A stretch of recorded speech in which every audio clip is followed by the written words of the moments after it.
মনালিছাৰ জীৱনাকাশৰ পৰা ডাৱৰ আঁতৰিল ঘোৰ অন্ধকাৰৰ মাজত যেন ডগমকাই উঠিল এচমকা পোহৰ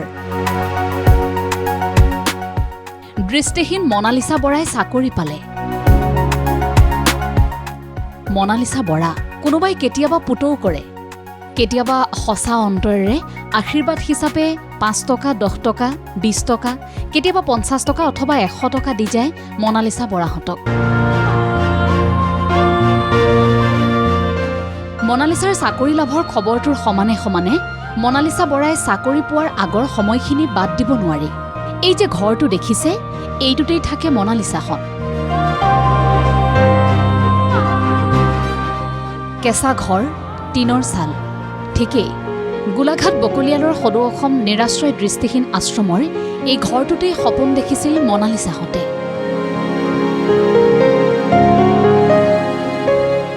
জীৱন এদিন হ'ব ফৰকাল সুধাকণ্ঠ ডক্টৰ ভূপেন হাজৰিকা হাৰ্থৰৱ জুবিন গাৰ্গৰ গীত বাটে পথে পৰিৱেশন কৰি মনালিছাহঁতে আশ্ৰমৰ আৱাসীৰ বাবে দুবেলা দুমুঠি গোটাইছিল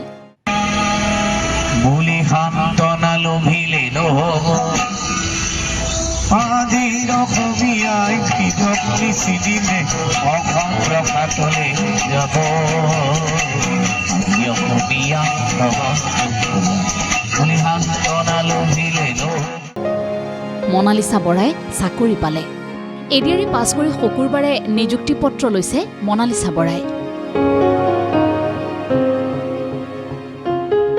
মনালিছাৰ চাকৰি লাভ কৰা বৰ সহজ নাছিল জীৱনটোই অতি কঠিন তাতে দৃষ্টিহীনৰ জীৱন কিমান কঠিন সেয়া তেওঁলোকেহে জানে মনালিছাৰ চাকৰি লাভৰ পাছতেই স্বামী দীপক হাজৰিকাই কৈছে যাক মানুহ বুলি মানুহে গণ্য নকৰিছিল তেনে মানুহে চাকৰি পাইছে বহুত দুখীয়া মানুহ যিবিলাকে আগৰ দিনত মানে মানুহ হিচাপত নপৰিছিলে তেনেকুৱা মানুহক দিছে হুইল চেয়াৰত মানুহে ঠেলি ফুৰা মানুহকো চাকৰি দিছে একেবাৰে কাণত নুশুনা মানুহ চাকৰি পাইছে মানে এইবাৰ বহুত বেলেগ দৃশ্য দেখিছোঁ মানে মই কৈ পেলাই মই ভাবিছিলোঁ মইহে মানে ফিজিকেলি মানে আনফিট মোতকৈও বহুত আনফিট মানুহ আছে কিন্তু মোৰ এনেকুৱা মানুহবিলাকো এতিয়া চাকৰি কৰিব পাৰিব চাকৰি দৰমহা পাব ভাল লাগিছে ভাল হ'ব এই আশ্ৰমখনত থাকি দুবেলা দুমুঠিৰ বাবে সংগ্ৰাম কৰা মনালিছাই কিদৰে চলাইছিল পৰীক্ষাৰ প্ৰস্তুতি ক'লে স্বামী দীপকে মানে এখন ৰেকৰ্ডাৰ এটা তাই উলিয়াই দিছিলোঁ CIC অফিচৰ পৰা তাৰপৰা মোবাইলৰ পৰা ইউটিউবৰ পৰা মানে আউট নলেজবিলাক চাৰ্চ কৰি আনি ৰেকৰ্ড কৰি মানে তাই ৰাতি ৰাতি মুখস্থ কৰে এইবিলাক যিমান জেনেৰেল আউট এইবিলাক নলেজ সব তাৰপিছতে পঢ়াও আছিলে যোৰহাট ব্লাইণ্ড স্কুলত আৰু ডিআৰ কলেজত BA পঢ়িছিলে এনেকৈ কৰি সময় উলিয়াই মানে পেপাৰ কৰি তেনেকুৱাকৈ আগবাঢ়িছে আৰু আমি এই মোবাইলৰ ইউটিউবৰ জৰিয়তে হৈছে আৰু ৰেকৰ্ডাৰটো সহায় কৰিছে বহু কথাই বুকুত খুন্দিয়াই থাকিলে তাক প্ৰকাশ কৰা কঠিন হৈ পৰে কেতিয়াবা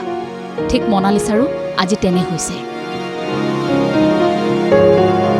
পিতৃ মাতৃক হেৰুওৱা আশ্ৰমত থকা মনালিছাই ক'লে সংগ্ৰামী জীৱনটোৰ কথা আমাৰ পৰিয়ালত আমি দুজন বুলিয়ে ক'ব লাগিব এখেত আৰু মই আৰু আমাৰ কোনো নাই ঘৰতো কোনো নাই মা দেউতা ঢুকালে 16 চনত বৰ্তমান আমি গীত মাত পৰিৱেশন কৰি চলিছিলোঁ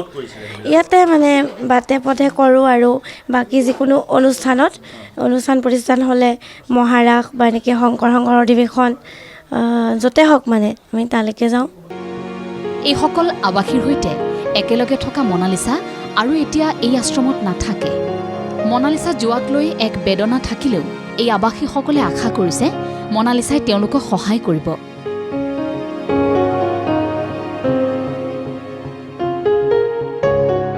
এখন ঘৰত সন্তানৰ পৰা যিদৰে আশা কৰে ঠিক একেদৰেই এইসকল আৱাসীৰ বাবেও এতিয়া আশাৰ চাকি হৈ জ্বলিছে মনালিছা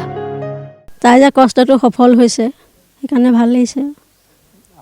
আঁতৰি যোৱাৰ কাৰণে একেবাৰে আঁতৰি নাই যোৱা তাই মাজে মাজে আহি থাকিব যদি ওচৰতে পাওঁ তেতিয়া শনিবাৰে আহিম কৈছে। আমি দেওবাৰে গান গাম কৈছে, ফূৰ্তি কৰি থাকিম, আগৰ নিচিনাকৈ থাকিম কৈছে। ইণ্টাৰভিউ দি পেলাই এতিয়া চাকৰি পালে, চাকৰি পাই পেলাই এতিয়া তেওঁ আমাৰ হাতৰ পৰা অলপ আঁতৰি থাকিব। আঁতৰি থাকিলেও তেওঁ আমাক এৰি নিদিয়ে আৰু মাজে ফোনতে আমি যোগাযোগ হৈ থাকিম আৰু তেওঁ আশ্ৰমৰ নামত কিবা এটা মাহে মাহে আমাক দৰমহা পইচাই দিব, আমি চলি থাকিব পাৰিম। আৰু আমাৰ আশ্ৰমটো চলাওঁ আমি ৰাইজৰ সহায় সহযোগ বিচাৰি এনেকৈ আমি চলাই থাকোঁ। জেগাই জেগাই বাটে পথে এনেকৈ ৰাস্তা পথত আমি গান গাই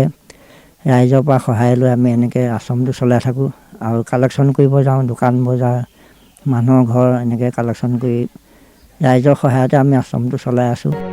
দেৰগাঁও গাৰ্লছ হাইস্কুলৰ ৪ৰ্থ বৰ্গৰ কৰ্মচাৰী হিচাপে নিযুক্তি পোৱা মনালিছা বৰাক অভিনন্দন জনাইছে অনেকে।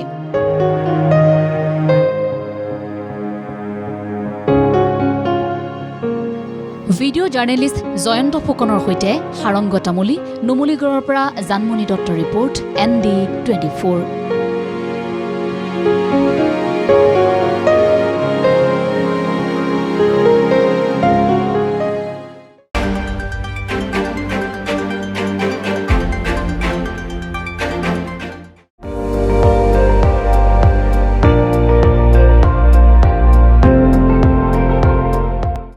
আপুনি চাই আছে ND24,